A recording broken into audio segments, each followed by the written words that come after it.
It is Wednesday, March 20th, 2019. It is 8 p.m. Pacific Standard Time, and so you know what time it is. It's time for a little bit of coin metal. And it was a very energetic, get your ass kicked at Jiu-Jitsu Wednesday. Although I will admit, this is a rare exception, in which case I spent the majority of at least the last 5 minutes kicking some ass. The last guy that I rolled with, something just like clicked in my dome, and all of a sudden everything became an entryway into a collar choke position. I don't understand it, but it was happening today. Like, everything became a collar choke. You know, like I rolled with this one girl, and I was trying really, really hard just to go with technique and not to, go with pressure or go with strength. And it was a little bit difficult. I mean, because she's pretty strong. So, in any case, I did manage to avoid that. But in one position, I almost got into this weird, collar choke. And, from that point on, I didn't roll the next round of open sparring, but I did roll the one after that. And that one, it was just like collar chokes all day long. And like I said, it was like, somebody tapped me on the shoulder and said, "You will now do collar chokes. Every collar choke you've ever been taught, you will remember at the moment that it's time to sink that bad boy in." And that's exactly what happened, man. It's just like, I got his collar with my right hand, and I shoot my left hand over his right shoulder, and then guide it across over his head, grab the back of his left shoulder, and pull it tight. There's a collar choke. Oh my goodness, where did that come from? And it was weird. It was just like collar choke.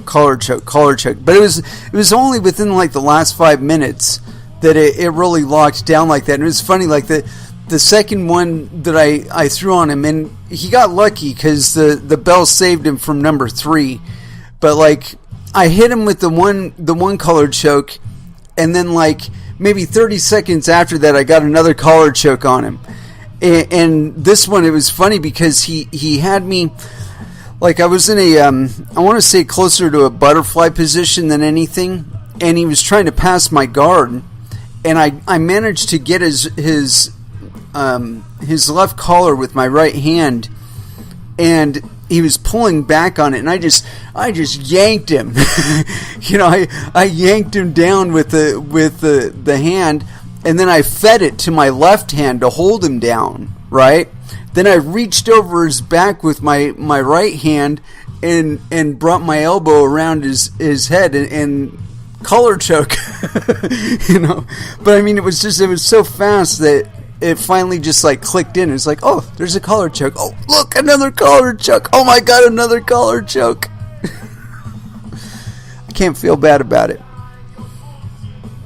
I mean, I feel just a teeny tiny bad because he's a really nice guy. I don't want to choke him out, but at the same time, he's very, very strong. So it's for me to get him in that position to begin with was fucking heaven to me. It's oh yeah, I got a little control here, But on top of that, keeping control of him, because the first one I actually had to work for it. There was a little bit of work involved, but it was only repositioning his body. I was using the grip I had on his collar to use it as a control. So I put my fist to the ground, and then put my elbow down into his armpit, and I used that to anchor him while I repositioned my body, and pulled him up to where I could get him in that first collar choke. But then after that, like I said, the next two, the setups were just so like I said, I got the one collar choke maybe 3.5 minutes into it. The second one I got maybe 30 seconds, 45 seconds after that. And then we had I want to say maybe a minute left. And at the bell, I was I don't know, 3/4 or 5/6 to another collar choke on him. Yeah, it was amazing. but we didn't do as many actual techniques. We were doing more setups today, and I liked the arrangement of the class. But it felt tiny disjointed. Like the things were relational and whatnot, but I don't know. Sometimes the sparring in between, I feel like unless you're actually starting at the position that you're in, you just worked, that it's kind of weird,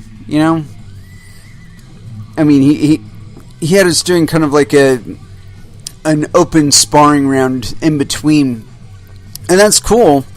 But like I said, I think it would probably be a little better to start it off from the position of the that we just drilled. It's like, say if you spend like 5 minutes drilling something, it's like I'm going to start from that position. But that's just my little observation, and I don't even know that would be more effective. I'm just saying that I think relational and maybe helping it stick in the mind a little better. I don't know. That's just me though. Nonetheless, I had a really good session. I was very, very composed and very, very calm today. And I tried to, like, every point where we would be coming up to like a breathing point, and you know what I'm talking about, where like you're working towards a position and there's a spot there where you've got your opponent pretty secure and there's not really a whole lot they can do. I was always trying to get into those positions, like to where at that point I was already like at least a partial step into getting back out of it. So like on one of the sparring sessions that I was doing, my opponent was getting my back, and so rather than letting that go completely through, as he was taking my back, I lifted my right foot up, let him get the hook, and then I put my right foot over the top of his foot. And so then I could just rotate my knee in just a little bit, and that kind of neutralized the choke opportunities by getting my knee under his leg and starting it up towards that movement into the half guard position. Thankfully, we were actually just flow rolling, because he would have had me no problem. I mean, the guy's very, very strong, or at least the guy that I was rolling with for that particular session, he's very, very strong, very, very big guy. So the chances that he would have been able to muscle me back into it are pretty good. I don't know. I did some stuff that really kind of amazed me today. Where as the transitions were happening, I was doing certain things that I had to struggle to remember. Like going for that underhook at every opportunity, going for that underhook, and that one really helped me out a lot today. I had a little bit of difficulty in picking which underhook would be best for the position, but nonetheless, I was making my way up to the underhook and pushing my way through to it. And I think that, again, there's just a couple little glitches in my game, because my opponents were able to get their legs in between me and them, at least some of the time. And so, I don't know, maybe I got to get up on my toes a little more or something like that. That is one thing where I tend to fold my toes down as opposed to having my toes engaged. Although I did do a nice little north-south transition today, and I was up on my toes for that one. He was not going anywhere. He was going to stay under my control, and he did. But it was one of those positions where I was getting him around to a collar choke, and like I said, I had my weight on him, and he was not going to get out from under the pressure. It was there. But yeah, so it was a very interesting day today, where it all kind of lined up and locked in, and I was getting collar chokes. hopefully that's a trend that continues, you know? Or at least I'm able to replicate it. You know, it's one thing to have Inspirato like that. It's another thing to be that competent, you know, to where that's like your normal operating level. One of these days I'll get there. Anyway, let's go ahead and throw down into some music. And, yeah, why not? The Contortionist, Causality, First Dance, here on Coin Metal.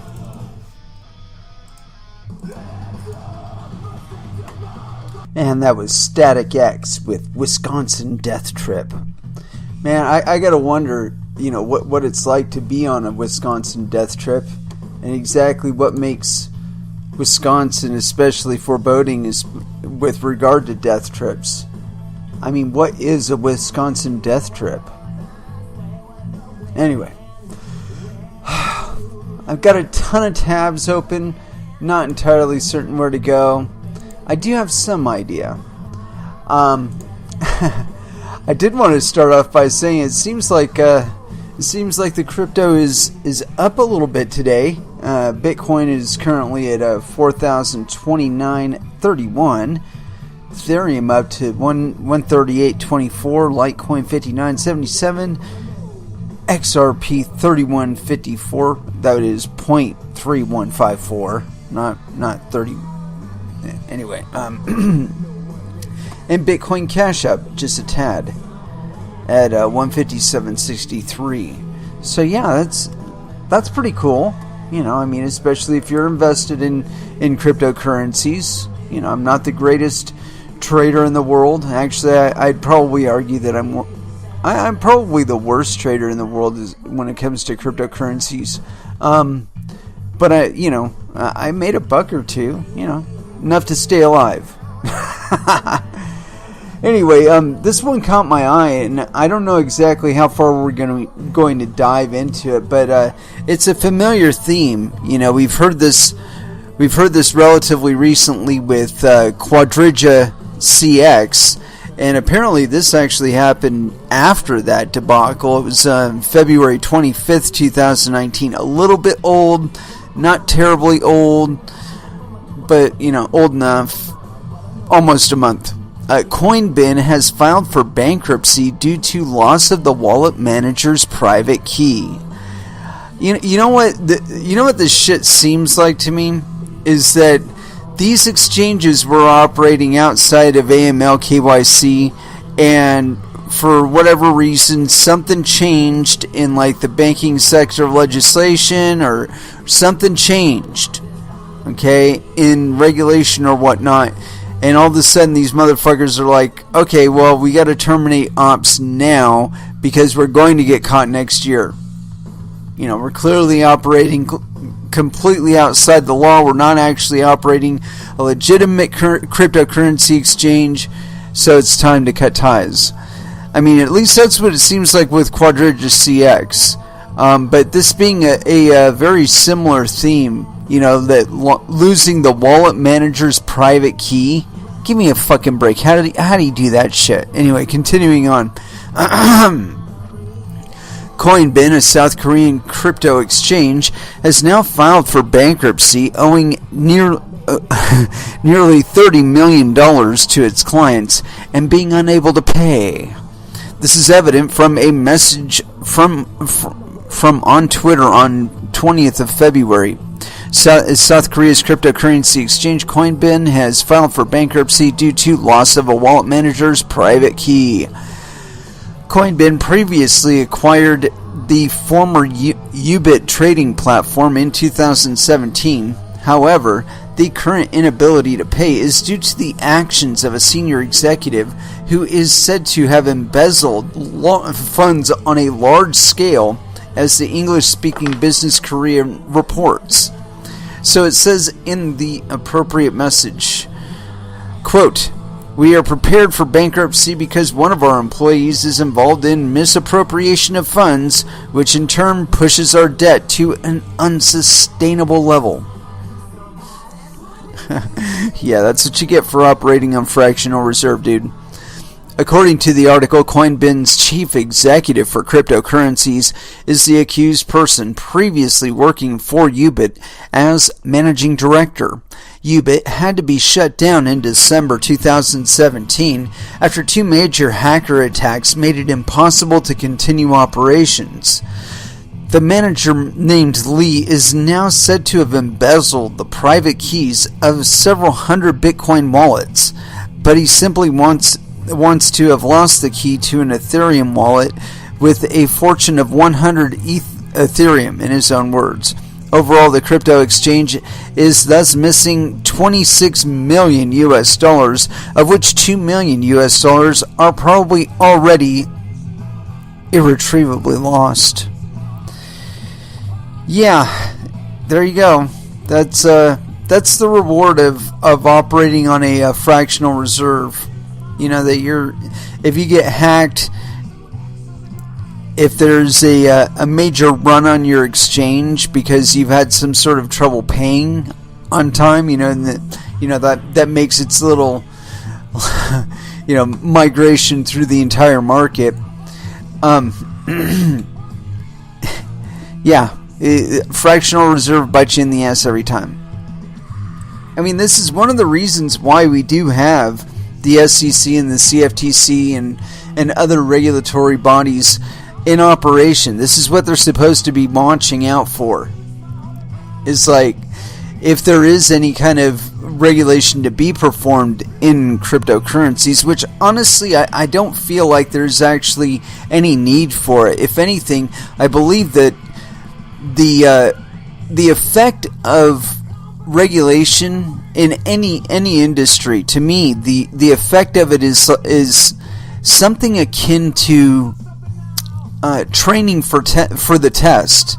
Where you have high school students and junior high students, where they are crafting their educational, like what they do know, or what they do bother to learn or concentrate on studying, in order to craft a specific result on the test, right? Where you're training to the test. You're not actually learning anything. You're learning some loose associations at best, maybe some specific associations, but the point being that it's not the same as a legitimate quote-unquote education in a particular subject matter. It's trying to fit a given set of criteria and trying to get A's on it, right? This doesn't mean actually fulfilling. It just means giving the signals of having fulfilled and or met the criteria of somebody who has fulfilled, or an entity that has fulfilled. So if you're passing the SEC smell test, you could be operating for fucking months in arrears, and nobody is the wiser with regard to any regulatory body. And if you're relying on regulatory bodies for their signals on whether or not you should be investing in something, you can kind of see here where you've got all the test results that say, oh, these guys are solvent, these guys are cool, it's AAA rating, everything's cool.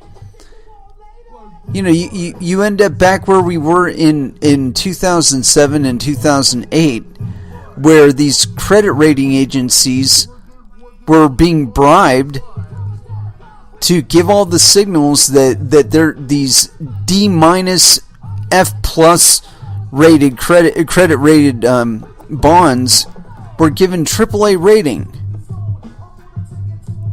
and that allowed all kinds of shenanigans to happen out on the stock market, and that precipitated to the collapse. But see, if we weren't relying on the signals, the quarterly reports, and all that, those are just signals. Those are just smell tests. If we're relying on what other investors and participants in the space are telling us about things, as opposed to these signals from a state or federal entity, we're probably a lot faster on this stuff than if the entities had to defer their signals to the SEC or the CFTC or any of these other entities. And even then, I don't think that they would catch him. This is kind of proof of it.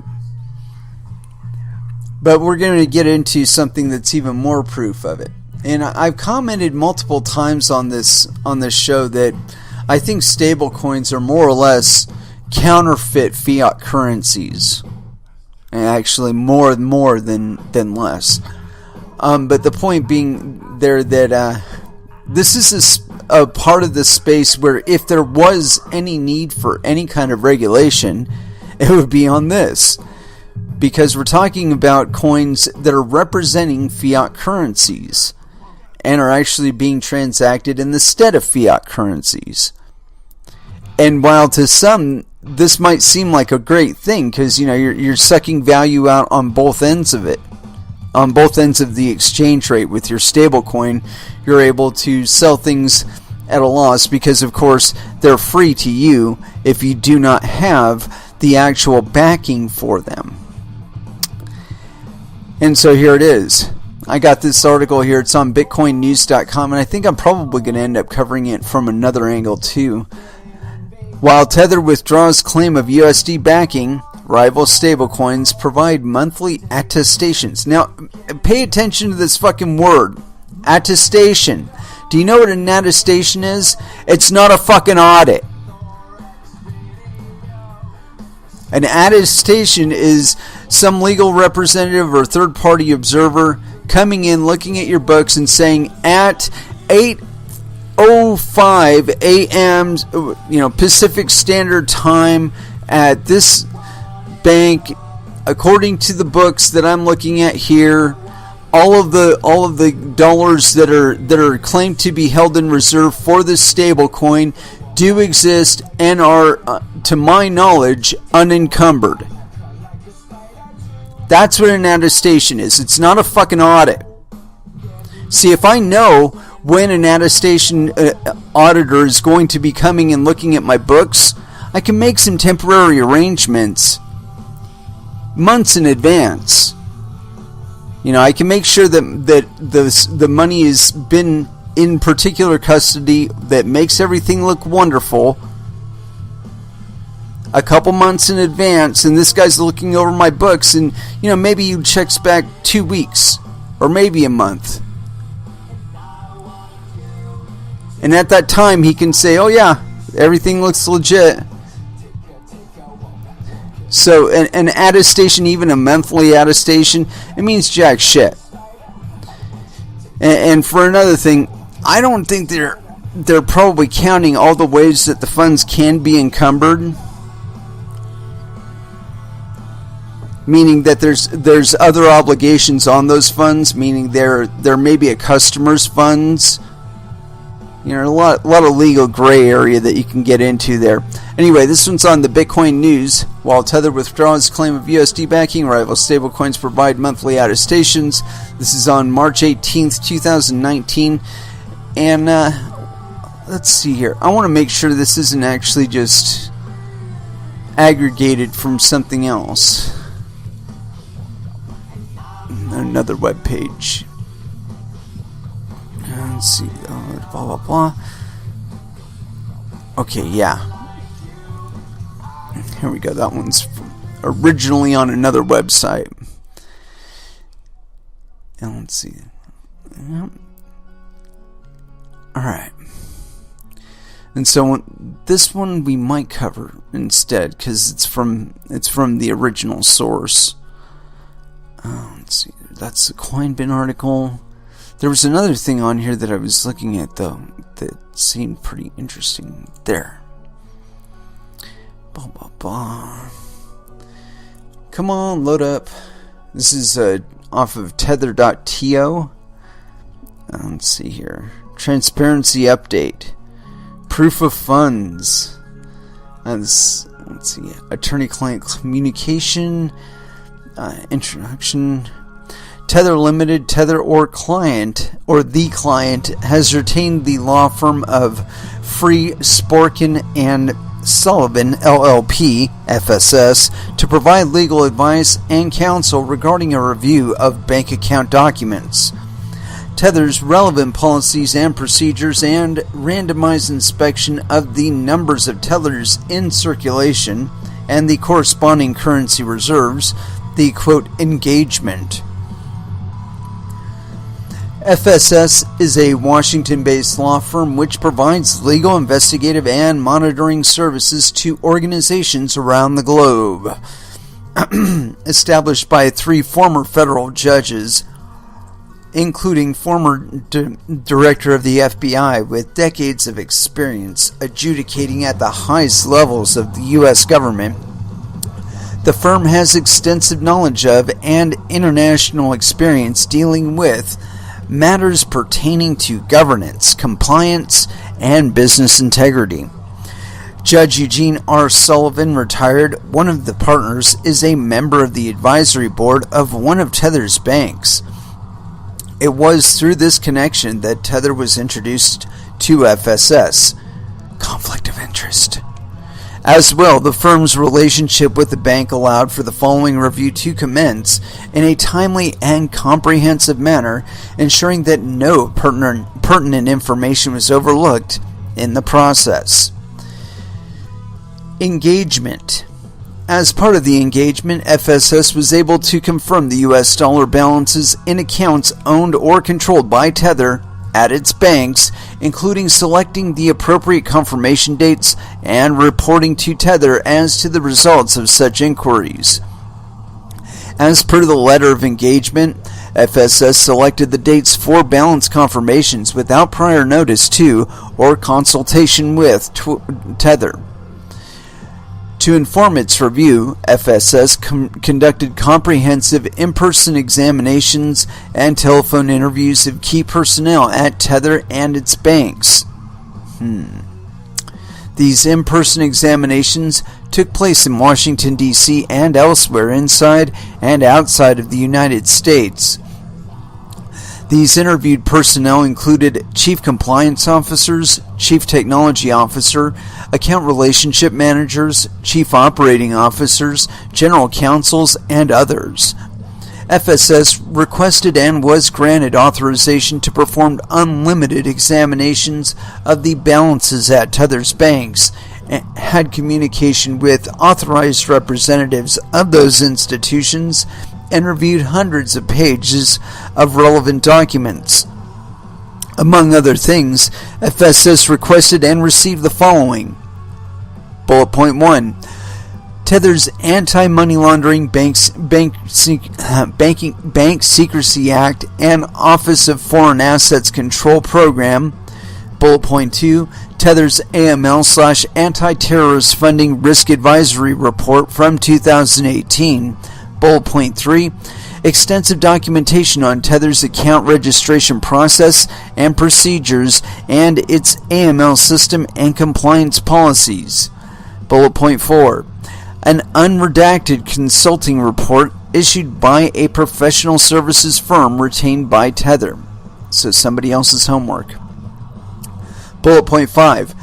Complete account opening paperwork and materials concerning Tether's accounts with its banks. And let's see, that was bullet point 5. Yeah, bullet point 6. Tether's banking policy, banking access policy, and internal controls, including as they relate to the issuance of new Tethers. Bullet point 7. Financial information related to Tether. Bullet point 8. Tether's registration as a money services business with and under the Financial Crimes Enforcement Network. Bullet point 9. Documentation and materials with respect to Tether's personnel and its corporate structure, and lastly, materials concerning the number of issued and outstanding Tethers, both historically and currently. Monitor and review. Pursuant to the above terms of engagement and the discretion provided by Tether, FSS selected the date of June 1st, 2018 and received the following balance information from Tether's 2 banks as of the close of the banking day. FSS received the following confirmations from the respective banks by sworn and notarized statements provided by duly authorized personnel. Bank 1, $1,968,538,584.82, unencumbered. Bank 2, $576,528,652 US, unencumbered, and a total of $2,545,067,236.82 US. No notices whether or not that total is unencumbered. In conjunction with receiving the above balance information, FSS requested the Chief Financial Officer and General Counsel of Tether to certify by sworn statement the amount of fully backed US dollar tethers that were in circulation as of the business day of June 1st, 2018. The amount certified to FSS was $2,538,090,823.52 US tethers. According to Tether's transparency page, the amount of fully backed USD tethers in circulation as of June 1st, 2018 was equal to $2,538,090,823.52 US tethers. FSS did not provide the Tether personnel with any advance notice, nor did FSS provide Tether the account balance information gathered from the two banks prior to receiving the Tether balance information. Further details as to engagement scope. Number 1. FSS is not an accounting firm and did not perform the above review and confirmations using generally accepted accounting principles. Let me repeat that one. I think that's pretty important there. FSS is not an accounting firm and did not perform the above review and confirmations using generally accepted accounting principles. Number 2. The above confirmation of bank and Tether balances should not be construed as the results of an audit and were not conducted in accordance with generally accepted auditing standards. Let's repeat that one too. That one's pretty important. The above confirmation of bank and Tether balances should not be construed as the results of an audit and were not conducted in accordance with the generally accepted auditing standards. Number 3. FSS makes no representation regarding the sufficiency of the information provided to FSS, and all inquiries made by FSS have been directed to the client and or third-party personnel responsible for maintaining such information, and the data has been obtained from the client and or third-party personnel responsible for maintaining such information. So in other words, we're taking their word for it. Number 4, FSS procedures performed are not for the purpose of providing assurance and are limited to the findings listed above as of June 1st, 2018, close of business day. FSS has not performed any procedures or made any conclusions for activity prior to or subsequent to June 1st, 2018, close of business. Number 5. FSS did not, as part of the engagement, arrive at any conclusions as to Tether's compliance with applicable laws and regulations in any jurisdiction. FSS is assured without further inquiry the bank personnel providing the confirmations were duly authorized to provide such confirmations and that confirmations were correct. Conclusion. FSS is confident that Tether's unencumbered assets exceed the balance of fully backed US dollar tethers in circulation as of June 1st, 2018. Now, I believe I actually read this once before on this show. Something about Attestations and then something else, but still no audits. And this little bit of revelations here at the end, it's kind of like saying, none of this shit could be taken to account, in a court of law at a later date, should we be proven to be fully fucking wrong. Because, we didn't do an actual audit. We went on hearsay instead of actual information. Because, we're not bookkeepers. So yeah, that was basically a release of legal liability, And I wanted to get into this one though. While Tether withdraws claim of USD backing, rival stablecoins provide monthly attestations. And so here we go. The controversy surrounding the backing of US... Oh, wait. This was the one I wanted to... Yeah. The controversy surrounding the backing of Tether's US dollar tokens has resurfaced following a recent alteration to the company's terms of service that now state that the reserves backing USD comprise, quote, traditional currency and cash equivalents and other assets and receivables from loans made by Tether to third parties. Despite Tether's dominance among stablecoins by market share and capitalization, Tether is facing increasing competition from newer stablecoin projects that have been able to provide further attestations evidencing US dollar backing since launch. We just covered what an attestation is. Okay, and I believe that the others out there will have the same flavor. Continuing on. New Tether terms of service state stablecoins are not exclusively backed by US dollars.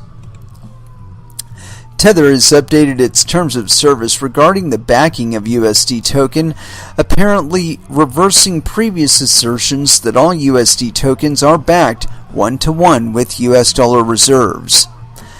Tether's homepage now states, quote, that every Tether is always 100% backed by our reserves, which include traditional currency and cash equivalents, and from time to time may include other assets and receivables from loans made by Tether to third parties, which may include affiliated entities.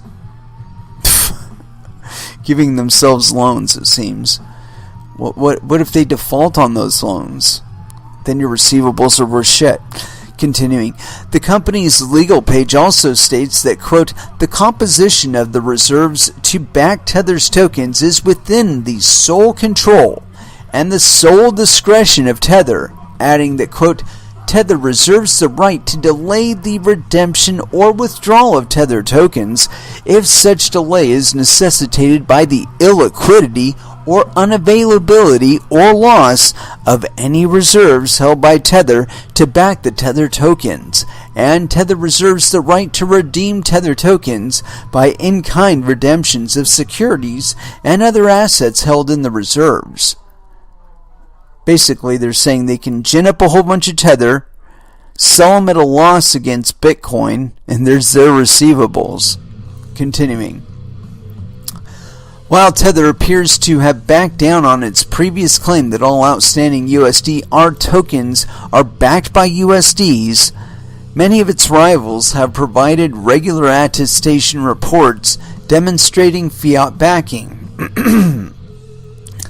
TruUSD has provided between 1 and 3 attestation reports per month since launching in March 2018, with top 40 accounting firm Cohen & Company producing the reports. As of TruUSD's most recent report, which refers to accounts examined as of February 28, 2019, the company's 201,727,658 outstanding TUSD tokens were then backed by 202,621,765 dollars. They're a little bit a little bit over there. Dollars that were held by TruUSD's bank accounts. A little bit over. That's good. On February 15th, 2019, Circle published its fourth monthly attestation report pertaining to the US dollar reserve for its USD token. The report states that as of January 31st, 2019, the outstanding what? Dude, they fucked up where they put their comma. 3,077,903,924 USD tokens were backed. Oh, wait a minute. Dude, they fucked up. They put in too many numbers here. Anyway, I'll try and reread. They're apparently backed. Since launching in September 2018, Paxos has provided monthly attestation reports provided by Witham for its Paxos standard token stablecoin Paxos. Most recent reports assert that as of February 28th, the 109,543,189 $1.70 Pax tokens were backed by US dollar reserves at least equal to or greater than $109,543,189.70. What is your response to the changes recently made to USDT's terms of service? Share your thoughts in the comments below. Let's see what the comments are on this one. Let's see. Shannon O'Shea says monthly audits can't be full. Read Alex Kruger's articles and USDC with its audits by the partner company, which isn't even in Big Four, is complete scam and fake. I agree, Shannon. And the one thing on USDC is they are the most likely to have their coins backed by funds that are heavily encumbered. Because at their core, USDC is actually Goldman Sachs. Because Goldman Sachs owns Circle. That's how that works. Let's see. Buddy Sidioza says many news portals take information from fake sources and then create lie. Don't believe them. I agree. Martin Chuzelwit says, so it's tethered to the US dollar, a fiat currency. That's like tethering the life of the Titanic. That's interesting. Sir Jacob says, while everything is writing about USDT is popular, its popularity is growing like crazy. I don't care what do they have in their funds, honestly. Oh, dude, you're a fucking idiot. Think about it this way, Jacob. You mine the coin, and it costs you actual US dollars or actual fiat currency to mine it, and then you sell it for USDTs, which may or may not actually be backed by anything. Think about that. Let's see. Based on the sequence, George Silva says, based on the sequence of events, we can suppose that Tether made corrections to its terms of service because of upcoming partnership with Tron. The other company probably has its specific rules, and Tether should comply with them. Too much noise out of nothing special. Yeah, that's interesting. I didn't know that they were actually going to be partnering up with Tron. Or it seems to me like I read some article about that. But anyway, the point being is there are people out there, Bitfinex for one, who have been saying the entire time that Tether is illiquid, and has been this entire time. So, it's not really a surprise. It's not really a surprise, at least to him and me. Anyway, let's go ahead and throw back down into some music. And I haven't been playing enough Helmet. I'm feeling the need for a little bit of Helmet. And so, let's see here. Give It. Here on Coin Metal. And that was Clutch with 7 Jam. Yeah, and so I did a little scouring around during the music break, and that's kind of why it took a little bit longer than I wanted it to. Anyway, I went through and dug up a few of these attestations that these cryptocurrency stablecoins have been providing, as to kind of assuage the public's perception that there might be some issue with regard to the solvency of their underlying reserves. And so here we go. This one's for TruUSD token holders, and this is an independent accountant's report. And this is by Cohen & Co. We have examined management of TruCoin LLC's assertion that the escrow holdings report as of February 28, 2019 is presented in accordance with the measurement and disclosure criteria presented in the accompanying notes to the escrow holdings reports. TruCoin LLC's management is responsible for its assertion. Our responsibility is to express an opinion on management's assertion based on our examination. Let me move this around a little bit here and give us a little plus here. Our examination was conducted in accordance with attestation standards established by the American Institute of Certified Public Accountants. Those standards require that we plan and perform the examination to obtain reasonable assurance about whether the escrow holdings report as of February 28, 2019 is presented in accordance with the measurement and disclosure criteria in the accompanying notes to the escrow holdings reports in all material respects. An examination involves performing procedures to obtain evidence about management's assertion. The nature, timing, and extent of the procedures selected depend on our judgment, including an assessment of the risks of material misstatements of management's assertion, whether due to fraud or error.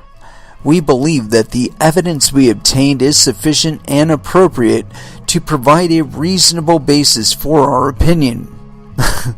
We did not perform any procedures regarding the operating effectiveness of TruCoin LLC's internal controls. Accordingly, we do not express an opinion thereon. In our opinion, management's assertion that the escrow holdings report as of January 28, 2019 is presented in accordance with the measurement and disclosure criteria in the accompanying notes to the escrow holdings report is fairly stated in all material respects. And so the escrow holdings report as of February 28, 2019, USD balance held in escrow accounts $202,621,765. Balance of TruUSD tokens issued in circulation $201,727,658. Notes. Number 1. The issued and outstanding TruUSD tokens on the Ethereum blockchain as of 5 p.m. Eastern Time on February 28, 2019 do not exceed the balance of the escrow accounts reported above. The supply of TruUSD tokens can be reconciled to transactions within the escrow accounts, including escrow deposits awaiting token minting and tokens which have been burned and are awaiting escrow disbursement. 2. The USD balance held in escrow accounts are the total balances in accounts held by TruCoin LLC and federally insured U.S. depository institutions for the benefit of the TruUSD token holders as agreed within the escrow agreements. There's a dodge right there. Number 3. As agreed within the escrow agreements, TruCoin TruCoin LLC and the escrow agents are not entitled to any funds at any time, and no amounts deposited into the escrow accounts shall become the property of TruCoin LLC, the escrow agents, or any other entity, or be subject to any debts, liens, or encumbrances of any kind, TruCoin LLC, the escrow agents, or any other entity. Number 4, there are no liens, claims, or security interests in any funds within the escrow accounts. That doesn't mean that there are none against it. Number 5, there are no resignation proceedings in process by the escrow agents and no known conditions which would allow the immediate termination of the escrow agreements. Number 6, TruCoin LLC has evaluated subsequent events through the date of signature below, the date the report is available to be issued, and has been determined that there are no subsequent events that require disclosure. To the best of the knowledge and belief of the undersigned, the information contained in the escrow holdings report as of February 28, 2019, 5 p.m. Eastern Time, is accurate and complete. And this is by Stephen Cade Frey, manager, TruCoin LLC, date 3/4/2000, so March 4th, 2019. Yeah. Okay, so I detected at least one dodge in there, and it's kind of self-referential that the attestation is provided by Stephen Cade Frey, manager, TruLLCoin LLC. So that means it could mean whatever they say it means. Yeah, so I'm not convinced this is a quote-unquote audit. You know, the fact that they're held in escrow, okay. But now, again, there's nothing to indicate that there's no obligations on the funds.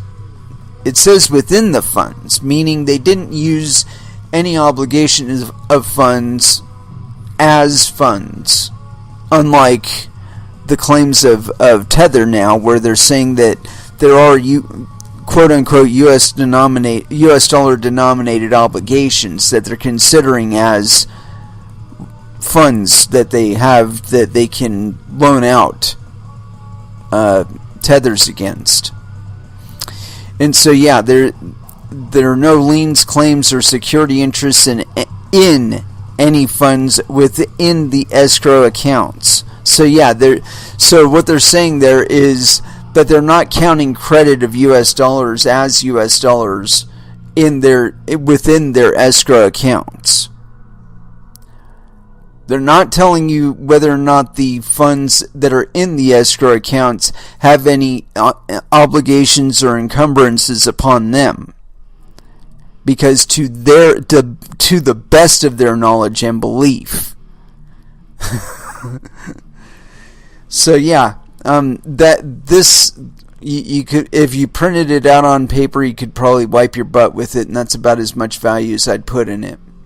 Sorry, that's, you know, we're talking about fucking money here, people, and you're just asking us to trust that your self-attester of funds and whatnot knows everything that he needs to know about the encumbrances that may or may not be put on the funds that are in the escrow accounts backing your quote-unquote stablecoin. And you're asking me to trade my mined coins. Coins that cost people electricity, time, hardware, electricity, if I didn't already say it, rent, all kinds of other encumbrances on the production of those coins that they have to account for, that the miners have to account for. And if the liquidity pool that they're offering their coins up for is basically a bunch of bullshit coins. It's diluted with a bunch of stable coins, quote unquote stable coins. And so eventually they're going to run into a situation where they're experiencing significant losses and trying to sell their coins back out into the public. I don't know. It would make me want to structure my mining to where I wasn't actually selling my coins back into the market, or at least not markets that have any stable coins on them. I don't believe in stable coins. I believe they're bullshit. I believe they're actually counterfeit coins, or counterfeit US dollars, or counterfeit fiat, basically. Whether we're talking about yen or francs or Zimbabwe dollars or whatever the fuck they call their dollars. So yeah, I think the attestation that we just read was a bunch of bogus bullshit. TrueCoin, I don't believe you. And so the next one I've got up here is for Paxos. And there's a little bit longer. It's 6 pages. So hopefully they'll give us a little more in-depth explanation of the actual nature of their reserves. This is by Paxos Trust Company, LLC, Examination of Management Assertions, Reserve Accounts Report, February 28, 2019 at 5 p.m. Eastern Time. Let me check something really quick. TrueCoin. That's odd. They did their report as of February 28th, 2019 as well. I smell a regulatory rat. Somewhere in the background there somebody was handed a subpoena or, something that changed the status of shit, and they have to report shit, and so all of a sudden they're busting out reports. So yeah. Anyway, let's get into this bad boy. It doesn't actually start until page 3, so we're saved that. And this is by Witham Audit Tax Advisory. Independent Accountants Report. Paxos Trust Company, LLC, New York, New York, 117 10017. We have examined Paxos Trust Company, LLC's below assertions. Paxos Trust Company, LLC's management is responsible for its assertions. Our responsibility is to express an opinion on management's assertions based on our examination. Management's assertions, which are summarized in the attached report, hereafter referred to as the Reserve Accounts Report, which we examined, are as follows.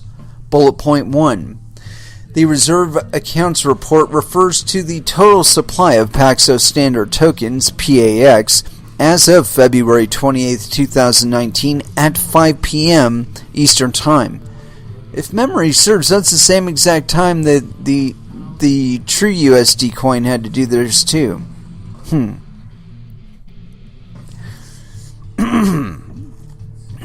Such PAX, which also represents the total circulating supply as denoted under contract, and that's an address at 18 decimals at 5 p.m. Eastern Time on February 28, 2019.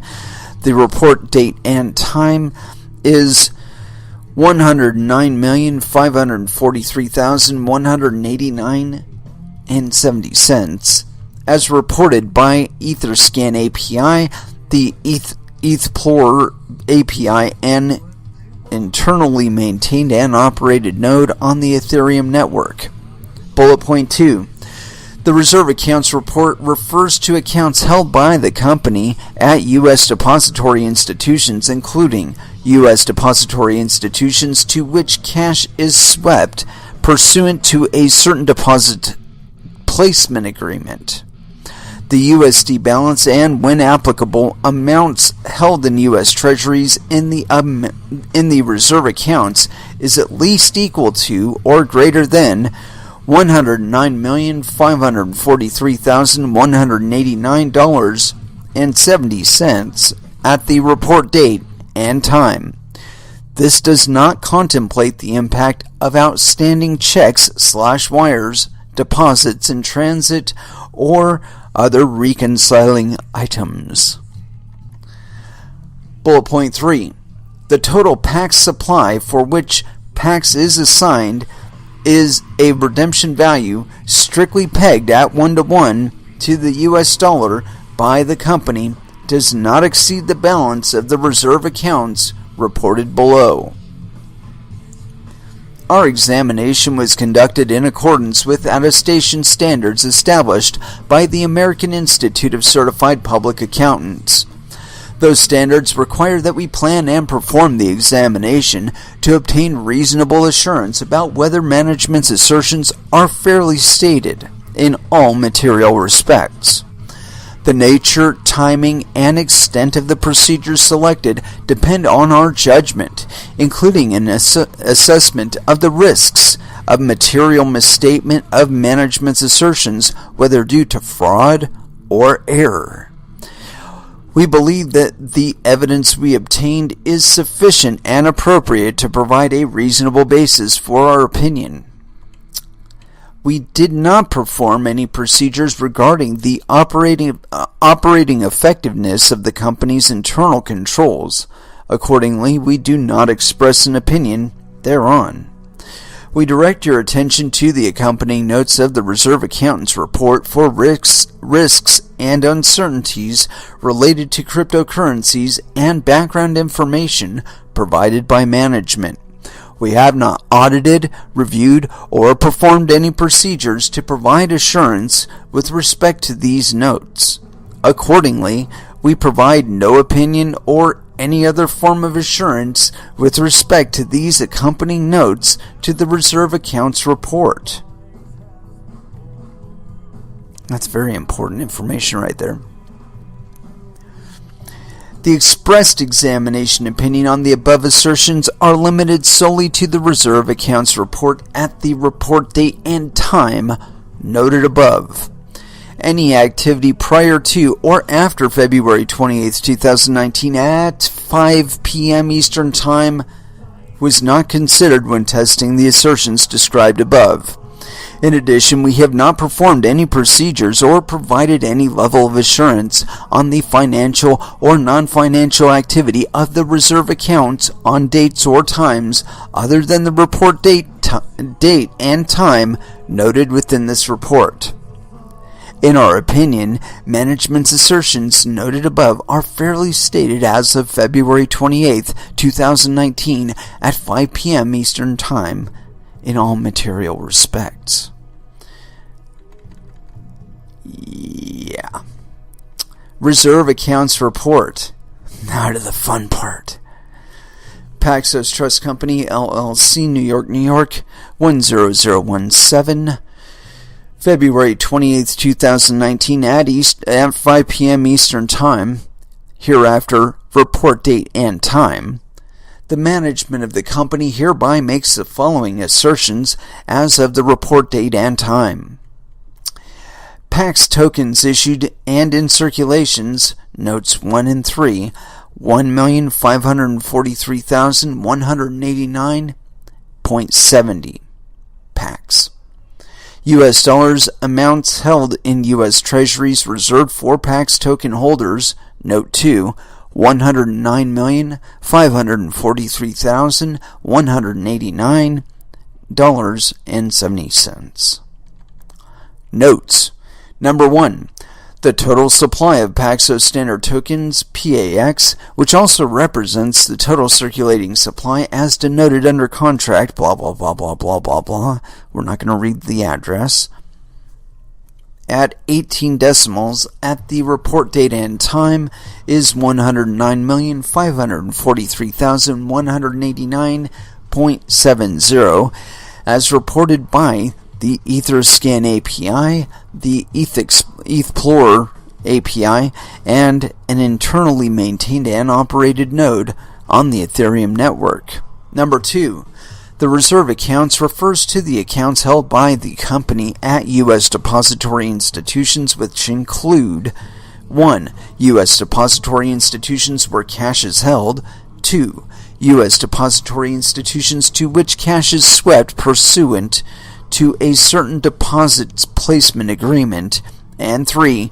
From time to time may include U.S. depository institutions where U.S. Treasury bonds are held. Such U.S. depository institutions to which cash is swept are pursuant to a certain deposit placement agreement. The U.S. dollar balance in reserve accounts is at least equal to or greater than $109,543,189.70 at the report date and time. This does not contemplate the impact of outstanding checks/wires, deposits in transit, or other reconciling items. Meaning they could have just issued like 500 million Paxos and we have no idea. The total Pax supply, number 3, for the total Pax supply for which each Pax is assigned a redemption value of $1 US by the company does not exceed the balance of the reserve accounts reported above. To the best of our knowledge and belief of the undersigned, the information contained in the Reserve Accounts Report as of February 28, 2019 at 5 p.m. Eastern Time is accurate and complete. And that's by Andrew Chang, March 5th, 2019. Let's see.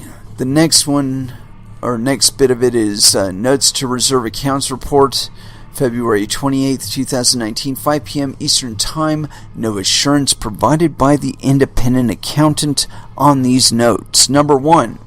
Background information provided by Paxos Trust Company, LLC. Paxos Trust Company, LLC, the company is a New York limited purpose trust company.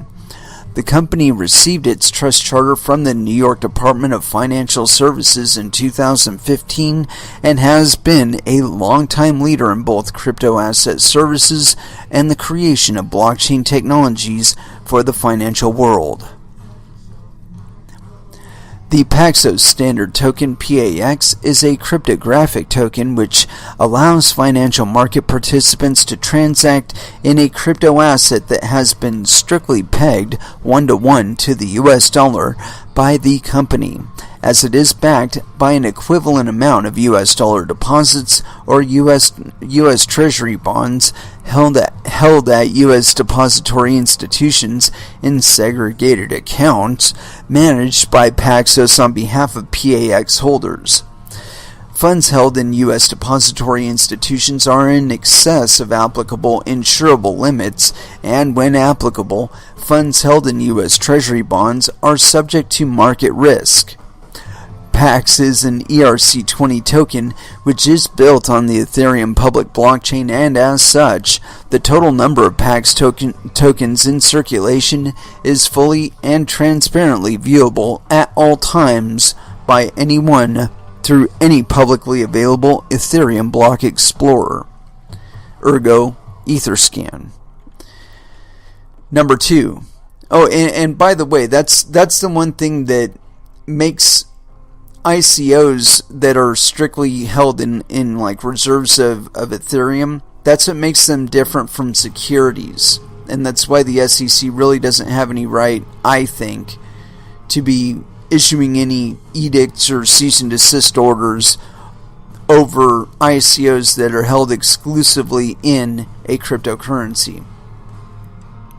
Because again, the reserves are transparently viewable at all times by anyone through a publicly available Ethereum block explorer, ergo Etherscan. Number 2.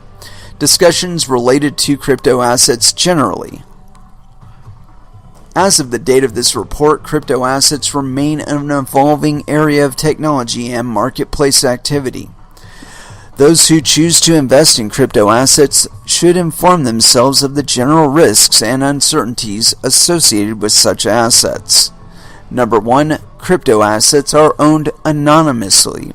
While the public keys of virtual wallets holding crypto assets reside on the distributed networks and can be viewed publicly, The ownership of the wallets are not normally registered and therefore anonymous. Ownership of crypto assets is evidenced primarily by the possession of the underlying private key, ergo passcode. The processor of the private key controls the corresponding crypto asset wallet. Number 2. Risk of irreversible transactions. Transactions for most crypto assets that occur over the blockchain are generally irreversible. Even if such transactions occur fraudulently or accidentally, if a private key is lost or fraudulently used, the crypto assets in the corresponding wallet may not be recoverable. Number 3. Regulatory uncertainty. Legislative and regulatory changes or actions at the state or federal level may change or affect the use, transfer, exchange, and value of crypto assets. The effects of any such changes are not determinable as of the date of this report. Yeah, so in other words, if the SEC or the CFTC throw these guys a cease and desist order tomorrow, there's no guarantee that your funds, if held in Paxos, will be spendable or recoverable in any way, shape, or form. This is one of the dangers of stablecoins, kids. You know, we just talked about an exchange where the supposedly anyway, one of the custodians of the funds embezzled several $1 million worth of Bitcoin out of the exchange. And here we are, we're reading these attestations of these stable coins that we're valuing as US dollars and other fiat currencies on cryptocurrency exchanges, and these people, these attestations that they're providing are basically saying, you know, this is to the best of our knowledge and, you know, shit happens. I mean, really, what kind of assurance is that? You know, if you're trusting market signals like things like attestations, and this is the content of them, I'm sorry. You are better off just trusting yourself, trusting your gut. I find it really sad that we should be in this time with currencies that can be verified globally in real time. And we're reintroducing trust notes and counting them as somehow, in some way, some sort of equivalent. And I'm sorry, the thing that they're supposedly pegged to is what we were running away from. And I mean, sure, they may allow some sort of market functionality in markets that don't have access to U.S. banking institutions. At the same time, I think that they provide a way for the market for both crypto and fiat alike to be horribly abused. And, you know, for a long time, I was suggesting that Ripple would be the like chink in the armor there that would, you know, kind of provide the entry point for valueless coins and tokens that didn't have anything backing them, that didn't have any mining behind them, to be counted and exchanged for coins that did have significant amount of hashing power, significant amount of real world investment dedicated to the production or the mining of. And again, this is why I freak out, man. Where, you know, of all the places where the SEC could be paying attention or should be paying attention to this shit, they're not paying attention to this. Because if they were going by their mandate and they reviewed this thing, these attestations that we've read on this show, they'd be like, dude, these guys are completely violating like at least half of the laws that we have in our books and half of the regulations that we would hold over the head of any fucking banking institution coming into this space. But no. We got to concentrate on the stable coins that have some bullshit mechanism. And yeah, I don't trust those either. But I'm here to say that I trust these, the ones that are associated with fiat currencies, even less.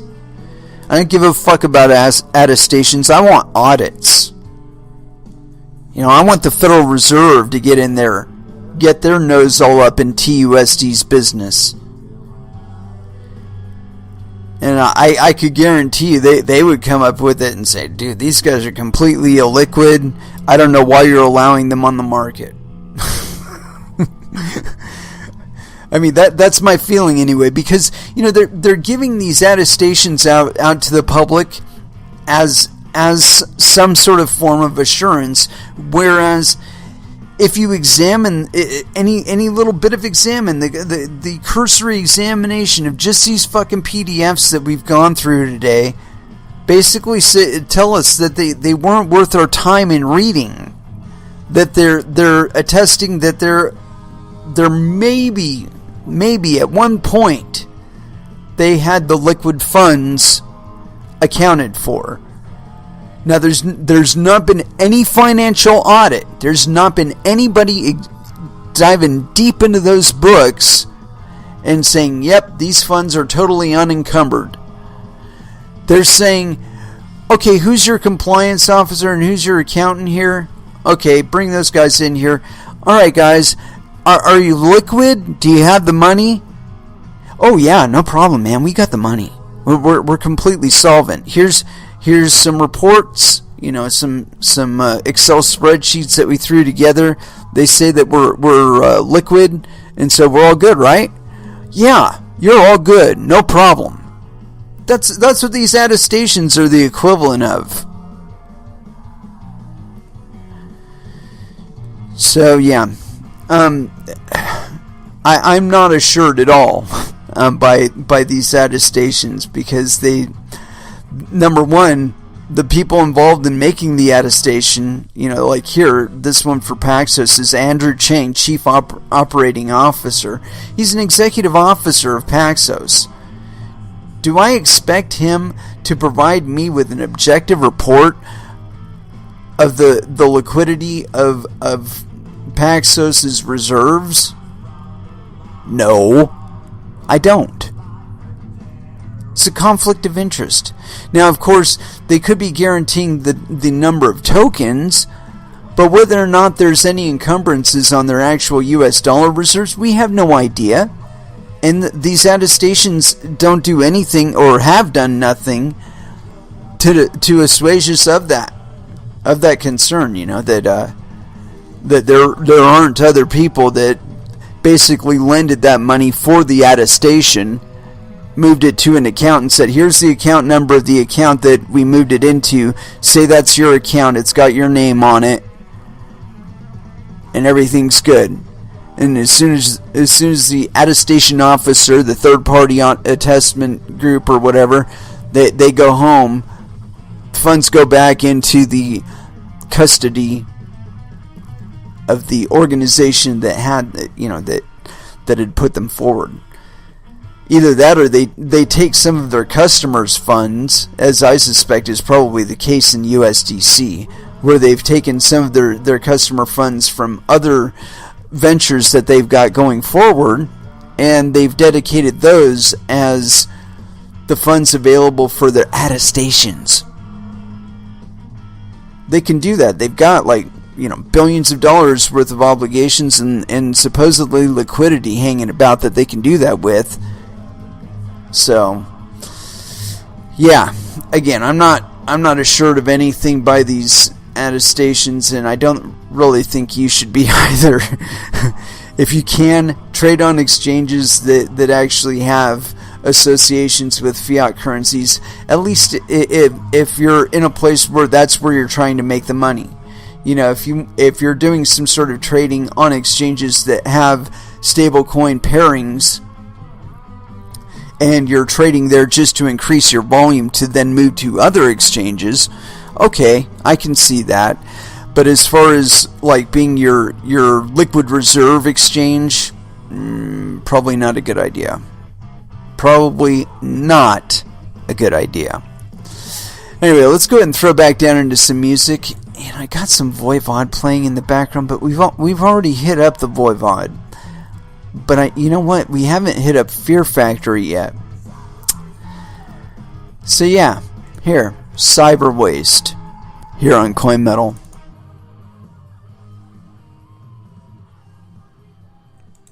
And that was Prong Revenge, best served cold.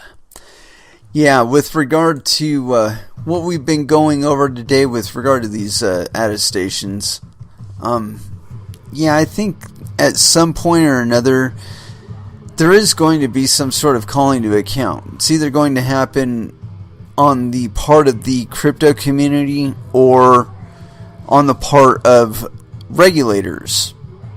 That somebody is going to throw the hammer at these stablecoins such as Tether, and it's not going to be pretty.